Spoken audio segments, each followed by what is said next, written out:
کہو کہ اگر تم جانتے ہو تو بتاؤ کہ زمین اور جو کچھ زمین میں ہے سب کس کا مال ہے؟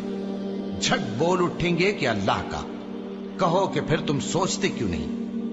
ان سے پوچھو کہ 7 آسمانوں کا کون مالک ہے اور عرش عظیم کا کون مالک ہے؟ بے ساختہ کہہ دیں گے کہ یہ چیزیں اللہ ہی کی ہیں۔ کہو کہ پھر تم ڈرتے کیوں نہیں؟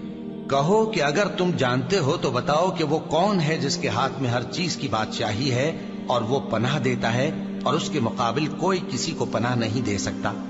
فوراً کہہ دیں گے کہ ایسی بادشاہی تو اللہ ہی کی ہے۔ کہو کہ پھر تم پر جادو کہاں سے پڑ جاتا ہے؟ بات یہ ہے کہ ہم نے ان کے پاس حق پہنچا دیا ہے اور یہ جو بت پرستی کیے جاتے ہیں بے شک جھوٹے ہیں۔ اللہ نے نہ تو کسی کو اپنا بیٹا بنایا ہے اور نہ اس کے ساتھ کوئی اور معبود ہے۔